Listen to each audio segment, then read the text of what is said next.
1378 سیٹیں ہیں, 1378 صوبائی اسمبلیوں میں بی جے پی کی, قومی اسمبلی میں جس کو لوک سبھا کہتے ہیں, اور سینٹ جسے راجیہ سبھا کہتے ہیں. تو مسلمان کتنے ہیں ان میں؟ ایک اور ابھی جا رہا ہے, 3 تھے, ظفر الاسلام, جے کے اکبر, اور یہ اپنا اکبر احمد احمد, اور یہ نقوی صاحب, مختار نقوی. جی جی, مختار نقوی. یہ اب جا رہا ہے, ایک بھی نہیں رہے گا. آپ کیسے کس منہ سے کہتے ہیں کہ ہم کسی فرقے کے خلاف نہیں ہیں؟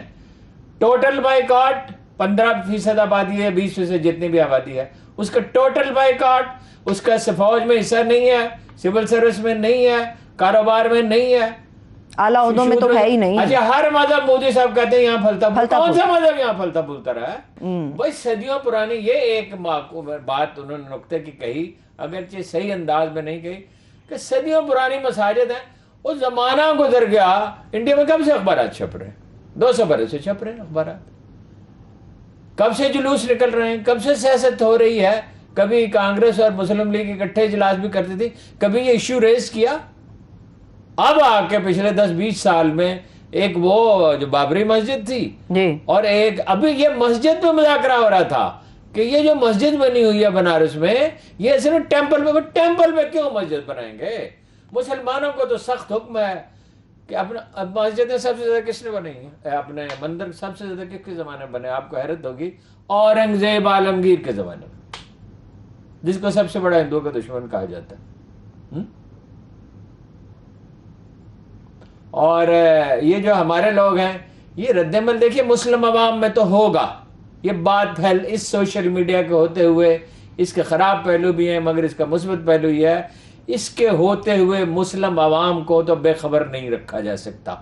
اب ایک کراہت ان میں پیدا ہوگی. اور بلاول صاحب کو شام کو انہوں نے, میں تو ابھی تک دیکھ رہا تھا تو نہیں ملا, آپ نے بتایا ٹویٹ میرے پاس ان کا. اور وہ وہاں کس لیے بیٹھے ہوئے سوئٹزرلینڈ میں؟ تقریباً 10-12 دن ہو گئے ان کو تو وہاں پہ. اس لیے کہ امریکہ سے بات کر رہے ہیں. اگر امریکہ میں بیٹھے رہتے تو چیمے گوئیاں ہوتی.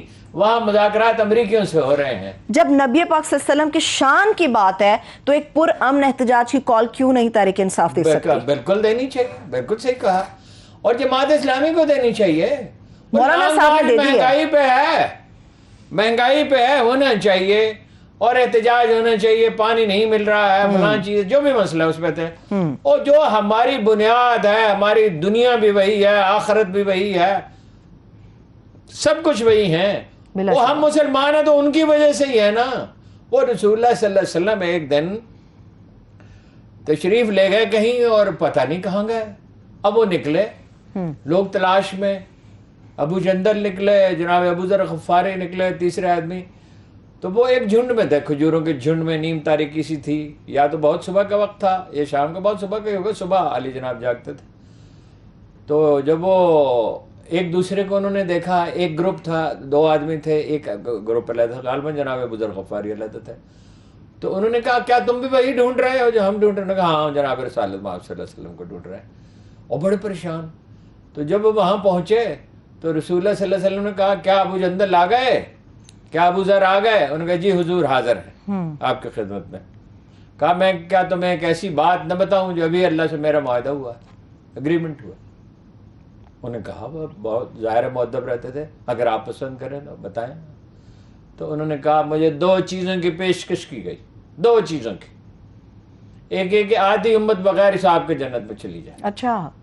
اور ایک یہ کہ مجھے مقام محمود عطا کیا جائے, یعنی میں سفارش کر سکوں. تو میں نے مقام محمود کو چنا. کہا, فرمایا نیک لوگ تو اپنے اعمال سے جنت میں چلے جائیں گے, مجھے تو اپنی امت کے گناہ گاروں کی فکر ہے. کبھی تاریخ انسانی نے ایسے کسی شخص کو دیکھا ہے کہ جسے اپنی امت کی اتنی فکر؟ جب آپ قیامت کے دن سب لوگ پکار رہے ہوں گے نفسی نفسی, میری جان میری جان, اتنا مشکل وقت ہوگا. پیغمبر بھی صرف ایک ہستی ایسی ہوگی جناب رسالت محمد صلی اللہ علیہ وسلم جو کہہ رہے ہوں گے امتی امتی. وہ اس امت پہ افسوس ہے. او بھائی آپ ان کو بتائیں تو صحیح, جتلائیں تو صحیح کہ ہمارے دل پہ زخم لگا ہے. اور عمران خان چیختے تو تھے, کوئی ان سے توقع نہیں, لیکن یہ عام آدمی اس کو معاف نہیں کرے گا. جو عام مسلمان ہیں, دیکھیے انہوں نے کہا جگر مراد آبادی سے لگڑ کے لڑکوں نے کہا نعت سنائیے. ایسے ہی ایک لڑکے نعت سنائے. اب وہ بعد میں تو انہوں نے ترک کر دیا تھا, بادنوشی کرتے تھے, تو انہوں نے کہا نہیں نعت نہیں سنا سکتا ہوں اس حال میں. جب وہ لڑکے انہوں نے گھیر لیا 4-5-6 ہزار لڑکے, اب وہ کیسے, تو انہوں نے کہا ٹوپی لاؤ. ٹوپی لائی گئی, ایک مصرع پڑا, ایک رند قدح خار اور مدحت سرکار مدینہ. یہ پڑھتے رہے اور روتے رہے حتیٰ کہ حال خالی ہو گیا. وہ غالب اچھا تھا جو کہتا ہے کہ ان سب علماء سے اور ان سب لیڈروں سے وہ اچھا تھا کہ جو کہتا ہے کہ غالب ثنائے خواجہ بیزداں گذاشتم آن ذات پاک مرتبہ دان محمد. میں اس قابل ہی نہیں ہوں کہ مدح کر سکوں. نبی پاک صلی اللہ علیہ وسلم کی. ٹھیک ہے, ڈھانپے کفن نے داغے عیوب برہنگی ورنہ میں ہر لباس میں ننگے وجود تھا. اور شرم تو کس مقابہ کس منہ سے جاؤ گے غالب, شرم تم کو مگر نہیں آتی. یہ تو عام مسلمان کے احساسات ہیں, وہ جان دے سکتا ہے اس پہ. اکثر اسلامی ممالک نے جو معافی کا مطالبہ کیا, کیا وہ کافی ہے ریاستی سر نے سطح پر؟ کہاں مطالبہ کیا ہے, کویت نے کیا ہے معافی کا مطالبہ, عمان کے مفتی اعظم نے کیا ہے. ہمارے مفتی اعظم جو ہیں وہ تو کسی کا بیان بھی میں نے نہیں دیکھا, اگر دیا ہے ایک فرض ہے جو ادا کرے. یہ الفاظ ہیں, ہر چیز کے لیے موضوع لفظ ہوتے ہیں. اس میں کہاں ہے درد, اس میں کہاں ہے تکلیف, اس میں کہاں ہے وہ احتجاج جو ہونے چاہیے. صحیح, ٹھیک ہے. کچھ لوگ تو انڈیا کے اندر اور بی جے پی خاص طور پہ اس بات کو جواز بنا رہی ہے کہ اس سرکاری ترجمان کو ہم نے برطرف کر دیا, کارروائی تو ہم نے کر دی. سخت کارروائی کی ہے, کیا سخت کارروائی ہے. ایک آدمی اس دفتر میں کام کرتا ہو اور یہاں بارود لگانے کی کوشش کرے کہ اس کو نکال دیا ہے. وہ نکال دیا, کیا کارروائی ہے. قیمت تو اس کی دیکھیے, وہ کیا ہے کہ تیرا دشمن جو ہے وہ ابتر ہوگا, بے نسل ہوگا, قرآن کریم کہتا ہے. وہ ہمیں اس کی فکر نہیں ہے کہ رسول اللہ صلی اللہ علیہ وسلم کا کوئی جو توہین کرے گا تو وہ اپنے انجام کو نہیں انجام کو تو اللہ اسے پہنچائے گا, بے شک, جو قادر متعلق ہے. بے شک. وہ ہم کیا اللہ کے رسول کی موجودگی میں روز قیامت جواب کہہ دے, جب اللہ ہم سے پوچھے گا کہ میرے پیغمبر کی توہین کی جائے, تمہارے لیے روتا تھا. وہ ہر وقت تمہارے, جو قرآن کہتا ہے حریص ہے مسلمانوں کے لیے, مومنوں کے لیے حریص ہیں. اتنا عجیب لفظ استعمال کیا اللہ نے. وہ تم کیا کر رہے تھے, وہ تم سے میں نے کیا کہا تھا سوائے اس کے کہ مجھے یاد رکھو اور میرے پیغمبر کی پہ درود بھیجو. کہا اللہ اور اس کے فرشتے درود بھیجتے ہیں. سراج منیرہ کہا, سورج کو چراغ کہا, اور جناب والا کو دمکتا ہوا سورج کہا. ان کی عمر کی قسم کھائی, لے عمر کا قسم ہے تیری عمر کی. وہ تو ان کا تو حساب اللہ کر لے گا, ہم کیا جواب دیں گے. یہ ہمارے لیڈر ہیں, یہ یا تو یہ ان پڑھ ہیں یا بالکل جاہل ہیں, ان کو پتہ نہیں ہے. ابھی سے کچھ دیر پہلے آپ نے بتایا کہ جو اقتدار کا نشہ ہوتا ہے نا ہارون صاحب, وہ آپ نے بتایا کہ کس نوعیت کا ہوتا ہے. اقتدار ان کا ہی ہے, بس حد ہے. ایک میں نے بیان ایسا نہیں پڑھا, میں سارا دن دیکھتا رہا کہ جو بالکل موضوع الفاظ جس میں جو شایان شان اور جس میں رسول اللہ صلی اللہ علیہ وسلم کی مداحی پوری کر دی جائے جو کی جانی چاہیے, یہ بھی یاد نہیں ہے. اور کیا قرآن بار بار, قرآن کریم بار بار کہتا ہے اطیعوا اللہ و اطیعوا الرسول. حالانکہ اگر یہ ہوتا کہ اللہ کی پیروی کرو تو رسول اللہ علیہ وسلم تو اللہ کی اطاعت کرو, اللہ کی اطاعت کا حکم دیتے تھے نا, اپنی طرف سے نہیں بلاتے تھے. مگر انہوں نے اللہ کے ساتھ, مگر پروردگار یہ کہتا ہے میری بھی اطاعت کرو, میرے پیغمبر کی بھی اطاعت کرو. جی, وہ ہمارے درد میں گھلے جاتے تھے. اور ہم ایسے لوگ ہیں, وہ کسی نے ذرا سا احسان کر دیا تو عمر بھر یاد رکھے. کسی نے نوکری دلا دی ہو, کسی نے آپ کے بچے کو اسکول میں داخل کرا دیا ہو, کسی نے آپ بیمار ہو آپ کو اسپتال میں داخل کرا دیا, اور جس کی وجہ سے ہماری دنیا بھی سنوری اور آخرت بھی سنوری, اس کو فکر ہی نہیں ہے. پاکستان کی حد تک ہارون صاحب اگر ہم بات کریں, پاکستان اسلام کے نام پر بنا اور اسلام کا قلعہ تصور کیا جاتا ہے, اسلام کا قلعہ تصور ہوتا ہے, اسلام کے لیے بنا, مگر دبی آواز میں ہے مدینہ کے بعد جو ایک نظریے پر بنی.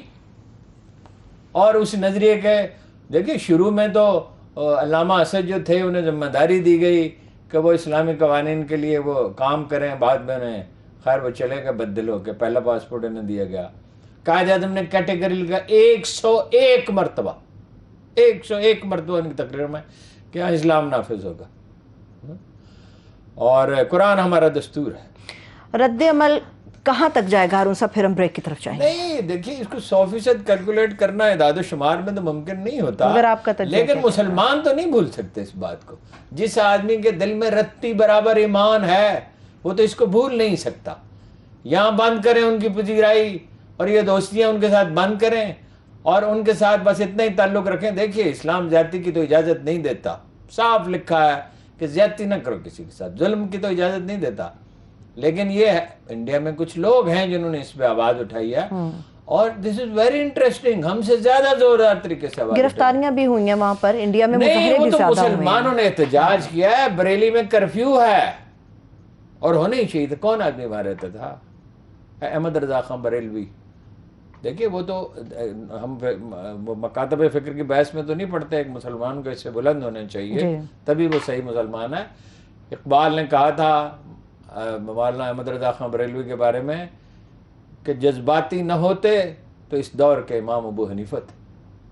ان کا تو بھی کچھ اثر تو ہوگا نا وہاں. دیکھیے جہاں ایک فقیر رہتا ہے تو وہاں اس کے اثرات ہوتے ہیں صدیوں تک. بالکل بالکل. ایک بریک لے لیتے ہیں, جب ہم بریک سے واپس آئیں گے تو پاکستان کی سیاست کے اوپر ہم بات کریں گے. ہمارے ساتھ بریک کے بعد ایک بار پھر سے پروگرام میں ہم آپ کو خوش آمدید کہیں گے. ہارون صاحب سیاست کے اوپر بات کروں گی, مگر یہ لاکرز کے حوالے سے جو قیاس سرائیاں چل رہی ہیں, یہ واقعی سچ ہے کہ قبضہ ہو جائے گا, کوئی مالیاتی ایمرجنسی نافذ ہو جائے گی, یا کچھ کیا معاملہ کیا ہے؟ نہیں, اس کی تو وزیر خزانہ نے قطعی الفاظ میں تردید کر دیا ہے, اور کوئی حکومت یہ حماقت نہیں کر سکتی.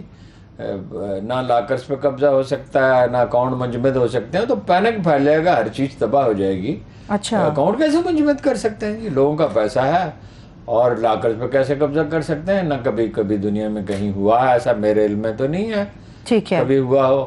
اور میرا خیال ہے یہ ایسے شرپسند افواہیں پھیلا رہے ہیں, یا کوئی ممکن ہے جو دشمن ممالک ہیں جو پینک پھیلانا چاہتے ہیں وہ پھیلا رہے ہیں. کوئی اس طرح کے میں نہیں سمجھتا ایسی کوئی چیز. مالیاتی ایمرجنسی کا بالکل کوئی ایسا نہیں, جب انہوں نے واضح نہیں. الفاظ میں کہہ دیا اور کوئی یعنی اس کی سنگن نہیں ہے, تو اخبار نویسوں کو کچھ نہ کچھ تو خبر ہوتی ہے نا. ہاں درست آپ کہہ رہے ہیں. سینکڑوں اخبار نویس ہیں, کسی ایک کوئی ایک تو خبر دیتا. اگر ایسی کوئی بات ہوتی, کسی ایک ذمہ دار آدمی نے یہ بات نہیں کہی, اس لیے میرا خیال ایسے ہی. ٹھیک ہے, میں سیاست کے اوپر تو آتی ہوں, مگر ہارون صاحب کسی ایک شخص نے بھی یہ بات نہیں کی کہ پاکستان کے اندر اب یا آئندہ آنے والے سال میں کچھ قحط کا اندیشہ ہے. آپ یہ باتیں کر رہے تھے کہ قحط کا اندیشہ ہے پاکستان کا. شاید قحط کا لفظ تو موضوع نہیں ہے, لیکن چاول کی فصل اچھی نہیں ہوگی. 2 ماہ سے نہروں میں پانی نہیں ہے. آج ایک صاحب سے میں نے پوچھا, انہوں نے مجھے بتایا کہ انہوں نے ڈیزل, انہوں کا پانی نہیں ہے, بڑے پریشان ہیں. میں نے کہا پانی دیا ہی نہیں چاول کے لیے, تو چاول یہ اس کا دھان کی تو کاشت کا موسم ہے. انہوں نے کہا دیا ہے 6 ایکڑ پہ 22,000 روپے خرچ ہوئے ہیں, 208 روپے ڈیزل ہے اور 24 روپے یونٹ بجلی ہے. تو انہوں نے کہا ہمارا تو ڈیزل کا ہے, تو اس کا 3,400 روپے فی ایکڑ. ایک دفعہ تو پانی نہیں دیا جاتا, پانی تو کئی دفعہ دیا جاتا ہے. تو بہت مہنگا ہے. تو وہ اگر 10,000 یا 15,000 یا 20, مجھے نہیں پتا کتنی دفعہ دیا جاتا, میں اس میں کنفیوز ہوں. کیونکہ میرا یہ خیال ہے کہ بعض علاقوں میں 2 دفعہ پانی دیا جاتا ہے, بارش برس جاتی ہے. اچھا ٹھیک ہے نا جی. ٹیوب ویل بھی تو آسان رسائی ہے نا ہارون صاحب, ٹیوب ویل لگا دیے جائیں تو اس وقت چاول ہے نا, اس کے لیے چاول کو بہت پانی دیا جاتا. چاول پہ تو برسات برستی ہے نا, چاول تو ہوتا ہی وہاں ہے جہاں برسات کا موسم ہوتا ہے.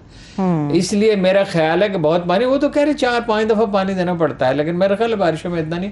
اگر 4 دفعہ ہو تو فیزیبل رہتا ہی نہیں, سوال ہی نہیں پیدا ہوتا. 20 من تو چاول ہوتے ہیں. اگرچہ چاول کی قیمت بڑھ گئی ہے اور بہت بڑھ جائے گی. 107 10 روپے تک تھا, اب 250 روپے پہ. ہر چیز کی دالوں کی قیمت اسی طرح بڑھ گئی ہے. دودھ, ڈبل روٹی, گندم, ہر چیز کے اوپر ہارون صاحب بہت زیادہ. لیکن یہ گندم نہیں پیدا ہوگی. دیکھیے نا, گندم کو آپ نے وہ جب فیزیبل ہی نہیں رہے گی تو بعض لوگ تو کاشت ہی نہیں کریں گے. اب دیکھیے نا, کب سے یہ پروگرام جب سے شروع ہوا ہے, تو آپ کو بھی پتا ہے, اس سے پہلے سے میں چیخ رہا ہوں 5-7 سال سے, یہ فلڈ اریگیشن نہیں ہو سکتی, یہ پاسبل نہیں ہے. پانی کیسے دیا جاتا ہے؟ وہ پانی چھوڑ دیتے ہیں کھیت کے آخر تک, وہ نالوں سے گزرتا ہوا چلا جاتا ہے. ہاں پانی تو فواروں سے دیا جا سکتا ہے. دیکھیں گندم کو ڈرپ اریگیشن تو ممکن نہیں ہے, بہت کاسٹلی ہوگی. اگر کوئی کر لے تو وہ ایک دفعہ کے اخراجات ہیں, ان سے بچت بہت ہوتی ہے. ٹھیک ہے. دنیا بھر میں ڈرپ اریگیشن یا فواروں سے پانی, اس میں 80-90% پانی بچ جاتا ہے. 80-90% پانی بچ گیا تو اس کا کیا مطلب ہے کہ 20% پانی سے آپ کی ضرورت ہے. یہ کب سوچیں گے جی؟ جب پانی سر سے گزر جائے گا اس وقت. زمین ہموار ہی نہیں ہے تو جو جگہ اونچی ہے تو اس تک پانی پہنچانے کے لیے 2-3 گنا پانی دینا پڑے گا, اور اس کا نقصان ہوگا کہ کہیں پانی زیادہ لگ جائے گا تو اس کا بھی نقصان ہے.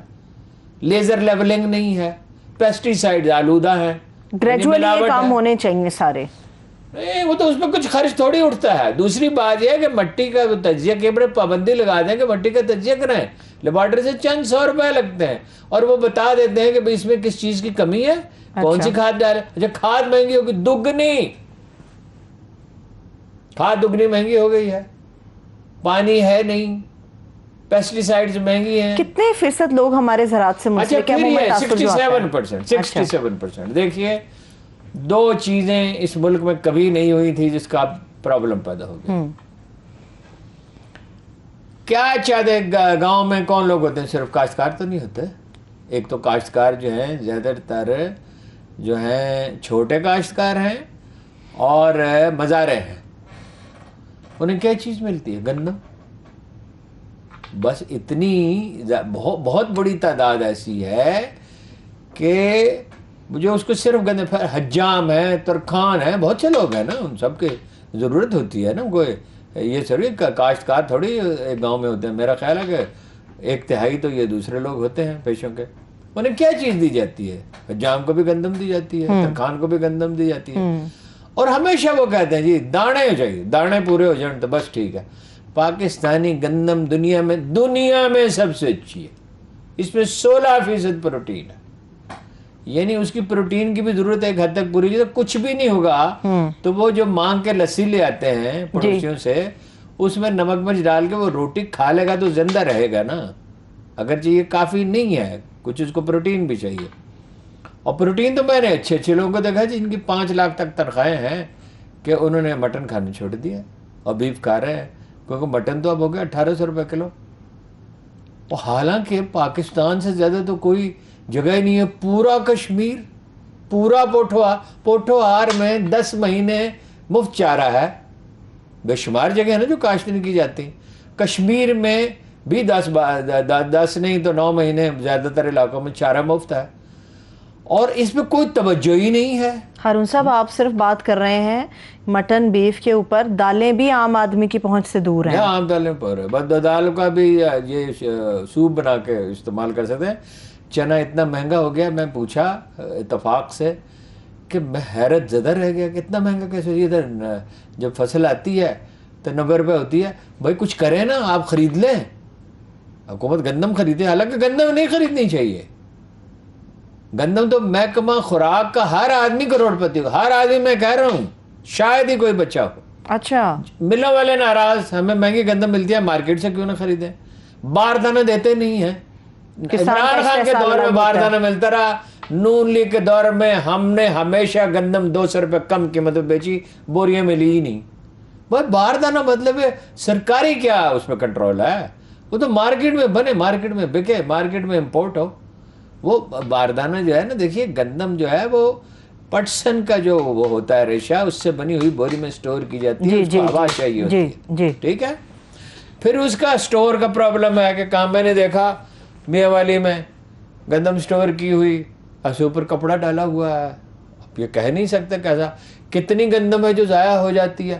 پھر یہ عجیب قوم ہے جو اس کا سب سے اہم حصہ ہے وہ ضائع کر دیتی ہے. اس کا سب سے قیمتی سے وٹامن نہیں ہوتا ہے, وہ چھلکا ہے اس کا. صحیح ہے, ٹھیک ہے. ایک آخری سوال پھر میں سیاست پہ جاؤں گی. ہارون صاحب مجھے یاد ہے بچپن میں ہمارے بڑی کمپین چلا کرتی تھی کسان کے لیے, اس کی آگاہی مہم ہوا کرتی تھی. اب کہیں پر وہ نظر نہیں آتی. آپ نے سارے آبادی کو کچھ نہیں, ہر گاؤں میں دیواروں پہ نعرے لکھے جاتے تھے, اس میں بتایا جاتا تھا. کچھ تو نعرے ہوتے تھے, کچھ میں ایجوکیشن ہوتی تھی کہ یہ فلاں فصل کاشت کریں. یہ فیزیبل ہی نہیں رہا. اب اب آپ کو انگور کاشت کرنا ہوگا، اب آپ کو مرنگا کاشت کرنا ہوگا، اب آپ کو آلو کاشت کرنا ہوگا اور اس کی ایکسپورٹ کا بندوبست کرنا ہوگا. صحیح. اب آپ کو وہ نقد آور فصلیں اگانی ہوگی اور اس کی بنیاد پر انڈسٹری. آپ گنا لگائے جا رہے ہیں اور لوگوں کو ڈسکریج کریں اتنی چینی نہ پیو. چینی کی انسان کو ضرورت ہی نہیں ہے. کپاس ختم ہو گئی ہارون صاحب، سرائیکی کپاس بیلٹ کی ختم فصل کر رہے ہیں، پوری. گنا ختم کر رہے ہیں. اچھا آپ اتنا چاول کاشت کرتے ہیں، اس میں اتنی زیادہ پانی کی کھپت ہے، اس کی بجائے دیکھیے پھر اس کے بیج نہیں. سب سے بڑا مسئلہ یہ ہے بیج 200 من یعنی 40 کلو کہتے ہیں لیکن ابھی تک ہمارے من رائج ہے. چاول چینیوں نے اگا لیا ہے جی 2 برس پہلے. آپ اندھے ہیں، آپ وہاں نہیں جا سکتے ان سے بیج. وہ آپ کا خیر خواہ ہے، آپ کے ساتھ مدد کرنے کے لیے تیار ہے، اور آپ یہ سائنسدانوں کو تنخواہیں دینے کے لیے پیسے ہیں، ریسرچ کے لیے تو کوئی پیسہ ہے کوئی پیسہ نہیں ہے. کوئی بہترین ریسرچ سامنے آئے کس طرح سے اس کو بہتر کیا جا سکتا ہے. 65 من گندم ہو سکتی ہے بغیر کھاد کے، جس کی قیمت ہوگی $580. بغیر کھاد کے گندم ہو سکتی ہے؟ قدرتی کھاد. ٹھیک ہے ٹھیک ہے، اس کھاد پہ بھی 2 ہو طرح سکتی کی ہے. ہے نا، ایک مصنوعی کھاد ہے، ترجیحات کی قدرتی بات ہے ہارون صاحب، صرف ترجیحات کی بات ہے. اب ذرا سیاست کی طرف چلتے ہیں ہارون صاحب. نہیں، شریف خاندان کے دور میں تو کبھی زرداری اور بے نظیر کے دور میں زراعت پہ کچھ توجہ دی جاتی ہے. چاہے اس کی وجہ یہی ہو کہ جاگیردار ان کے ساتھ ہیں، ذمہ دار ان کے ساتھ ہیں، سندھ میں خاص طور پہ. لیکن یہ تو کسانوں کے دشمن ہیں. پرویز الہی کے دور میں توجہ دی گئی، یہ نہیں دیتے. تو اچھا چلیے، آپ نے پانی کی بات کی، ایک اور سوال آپ بھائی سے عمران پوچھتے خان ہیں. نے دیے نا کسانوں کو بغیر غیر سودی قرضے، یہی نہیں دیں گے کبھی بھی. کسانوں سے ملاقاتیں بڑی خان صاحب نے کی. ہارون صاحب ایک اور سوال پانی کے حوالے سے، پانی کی تقسیم کے اوپر بھی بڑا مسئلہ ہے. پانی کی تقسیم دیکھیں جی، ایک سادہ طریقہ یہ ہے، میں نے پوچھا ہے جو لوگ ان چیزوں کو سمجھتے ہیں وہ کہتے ہیں کہ پانی کی تقسیم تو ایک الگ مسئلہ ہے نا، کہ اتنے % فلاں صوبے کا، اتنا فلاں صوبے کا، اتنا فلاں صوبے کا. لیکن یہ ہے کہ اس کی ترتیب ناقص ہے.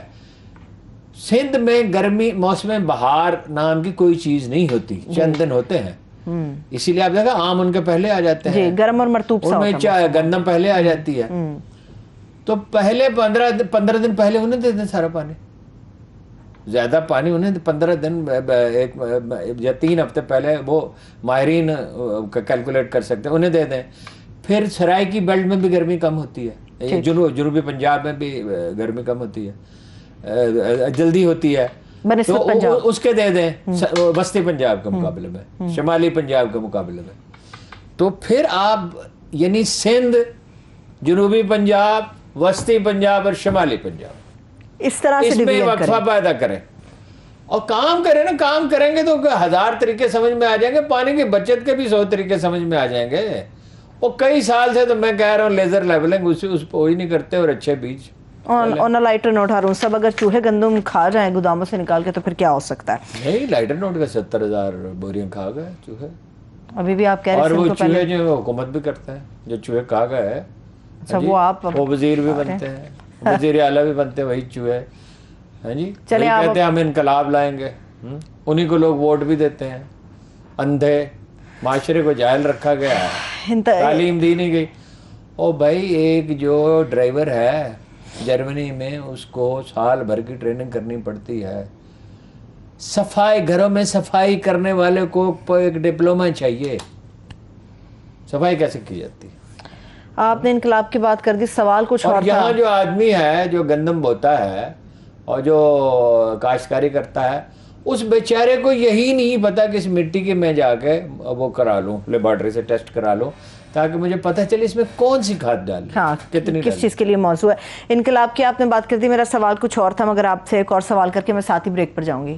مریم صاحبہ نے کہا ہے 70 سال کا بچہ انقلاب لانے نکلا تھا مگر ابھی تک گھر نہیں لوٹا. بریک لے لیتے ہیں، بریک سے واپس آ کے ہارون صاحب سے جواب دوں گی. Stay with us. بریک کے بعد پھر سے پروگرام میں خوش آمدید. میرے سوال کا جواب ابھی آپ سے باقی یہ لینا. کیا سوال ہے؟ 70 سال کا بچہ انقلاب لانے نکلا تھا. وہ بہت وہ دیکھیں نا، وہ تانا زنی اس کا کام ہے. وہ جو خاتون یہ کہتی ہے لندن تو کیا پاکستان میں میری کوئی جائیداد نہیں ہے، اور وہ چھپا ہوا ہے، وہ ابھی تک گھر پشاور میں چھوڑ تو بنی گالا پہنچ گیا ہے. ہاں پہنچ گیا. اچھا، عمران خان کے پہ آپ بہت سی چیزیں تنقید اس میں پہلو تنقید کر سکتے ہیں، ہم بھی کرتے رہے ہیں. اس کی خود پسندی ہے، جو احتساب میں انتقام کی آمیزش تھی، اور کچھ انتقام کا بھی جذبہ پایا جاتا ہے، اور بہت سی چیزیں ہیں. موضوع لوگوں کا تقرر نہیں ہے، جیسے بزدار کا تھا، اور ٹیم اچھی نہیں تھی. لیکن نہ وہ امریکہ کا ایجنٹ ہے، ٹھیک ہے نہ وہ یہ ایسا آدمی ہے جس کو ایجنڈا جو ہے غیر ملکی بتائیں, نہ وہ پرسنلی کرپٹ ہے. اس کے ارد گرد ایسے لوگ تھے. وہ تو سارا معاشرہ کرپٹ ہے, میں اس کو جواز نہیں مہیا پیش کر رہا. اور نہ وہ بزدل ہے. بزدل وہ ہے جو بھاگ جاتے ہیں ہر دفعہ ملک چھوڑ کے, وہ یہی ہے. اور جب انہوں نے اس کو تانا دیا کہ وہ پشاور میں ہے تو بنی گالا پہنچا اور اس نے کہا آؤ مجھے گرفتار کرو. اور وہ کہتے ہیں ضمانت کیوں کرائی ہے؟ اور تم نے تو ضمانت کرائی اپنے والد صاحب کی عیادت کے لیے, اور 2 سال سے کیا عدالتیں مہربان ہیں جی عیادت کے لیے. بھائی جیل میں ہونا چاہیے اس کو.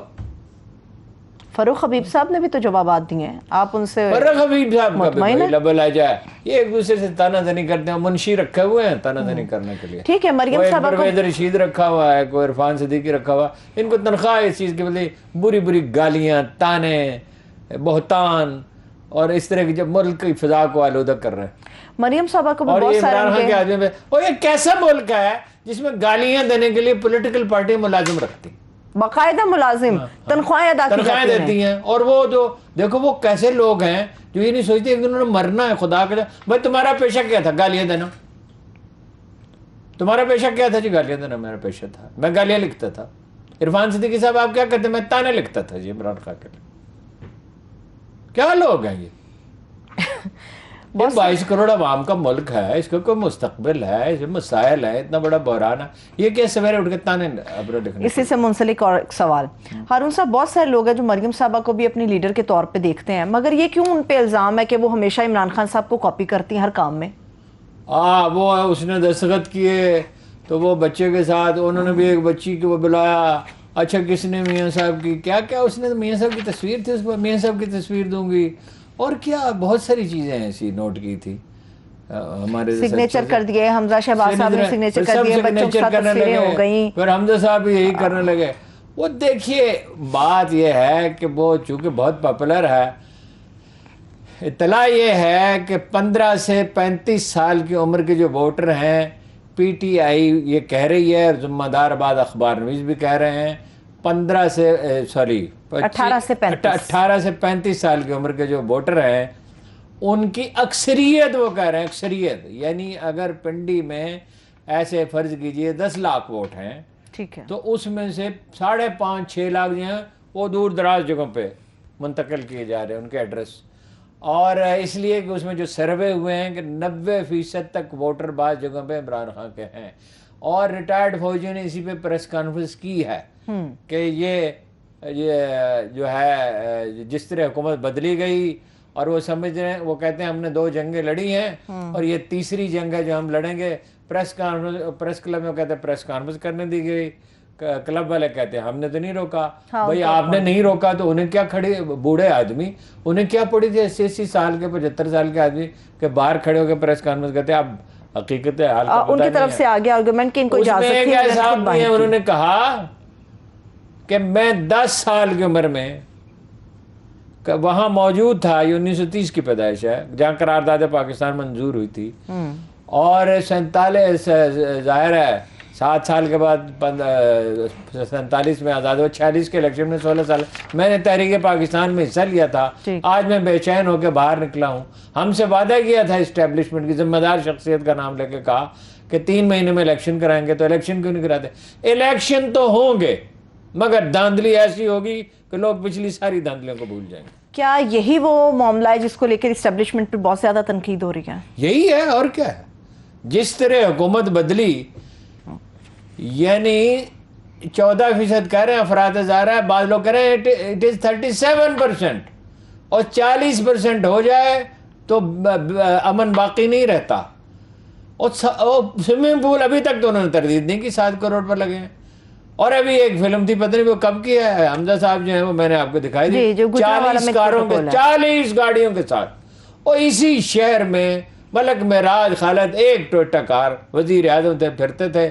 اور کیا زمانہ تھا وہ, اس وقت ٹیررزم نہیں ہو رہا تھا, 96 کی بات ہے. ٹھیک ہے, ایک اور بھی سوال ہے ہارون صاحب, اگر جہاں تک آپ نے ووٹرز کے حوالے سے بات کی ہے, کاؤنٹر آرگومنٹ جو آیا ہے الیکشن کمیشن کی طرف سے, وہ کہتے ہیں کہ مستقل پتہ جو درج ہوگا CNIC پر وہیں پر ووٹ کاسٹ ہوگا, یا تو پتہ الیکشن کمیشن کرے تو وہ اعتبار ہی نہیں ہے نا. الیکشن کمیشن کی کسی مریم نواز کی، اور بھی لوگ جھوٹ بولتے ہیں، مریم نواز کی جو کہتے ہیں میری کوئی جائیداد ہی نہیں ہے، لندن گیا پاکستان میں بھی 4 ہفتے بعد 6 ہفتے بعد 90 کروڑ کی وہ کہتی ہے جائیداد اس کی، اور الیکشن کمیشن کی کسی بات پہ میں یقین کرتا ہی نہیں ہوں۔ ٹھیک ہے، اس کو پنجابی میں کہتے ہیں تتے توے پہ بیٹھ، گرم توے پہ بیٹھ کے بھی کوئی آدمی حلفیہ بیان دیتا، ہم نہیں مانتے۔ ٹھیک الیکشن کمیشن وہ ہے کہ جو ان کو حق ہے دیا آئین نے، اور عدالتیں بھی دیتی ہیں کہ وہ اپنے آدمی نامزد کرتے ہیں، وہ کہتے بعد میں کریں گے، پھر کر لیں گے 2 مہینے بعد۔ جیسے کوئی آدمی جس نے ادھار پیسے لیے ہو نہ دینا چاہتا ہو، سردیوں میں دیں گے، گرمی میں دیں گے، پھر موسم باہر سے دیں گے۔ ٹھیک ہے، ایک آخری الیکشن کمیشن کا کوئی اعتبار نہیں، رتی برابر۔ کوئی اس ایسے منصب پر آدمی جو متنازع ہو جائے اسے چاہیے ریزائن کرے۔ ٹھیک ہے، ایک آخری سوال اور پھر کلوزنگ۔ رانا ثناء اللہ صاحب کے بارے میں وہ کہتے ہیں رانا ثناء اللہ کو برطرف کیا جائے، وہ تو فریق نہیں ہے، وہ کہتے ہیں کہ اس آدمی کو برطرف کیا جائے۔ سب سے بڑا دشمن کیوں کہا جاتا رانا ثناء اللہ صاحب کو؟ غالباً پی ٹی آئی کے حوالے سے بھی باتیں ہی سامنے آتی ہیں۔ نہیں، جو وہ باتیں کرتے ہیں گرفتار کر لوں گا میں، پختونخوا کے کیا کہتا ہے گورنر راج نافذ کر دوں گا۔ میں چاہوں تو گورنر راج آپ ہیں کون؟ وزیر داخلہ۔ آپ کون ہیں؟ وزیر داخلہ۔ آپ کے پارٹی کے لیڈر کہتے ہیں آپ نے 14-16 قتل کرائے ہیں، ماڈل ٹاؤن کے آپ کے ذمہ دار ہیں، کبھی کوئی شائستہ جملہ آپ کی زبان سے نکلا نہیں ہے، ہیروئن کا بھی اور آپ ہیروئن پر آپ پہ مقدمہ ہے، اور آپ پی ٹی آئی کے ورکروں کو قتل کرنے کا لاہور میں اسلام آباد میں الزام ہے، اور آپ جب پیپلز پارٹی میں تھے تو شریف خاندان کے کریکٹر اسیسینیشن کرتے ہیں خواتین کا نام لے کے، تو آپ کیا چیز ہیں کہ آپ کر لیں گے؟ اور اتنے آپ بہادر ہیں، ہم آپ کو جانتے ہیں آپ کتنے بہادر ہیں۔ چلیے انشاءاللہ اس پہ تفصیل سے پھر بات کریں گے۔ ہارون صاحب تھینک یو سو مچ، دیکھنے والوں کا شکریہ، مجھے اجازت دیجیے، اپنا خیال رکھیے، خدا حافظ۔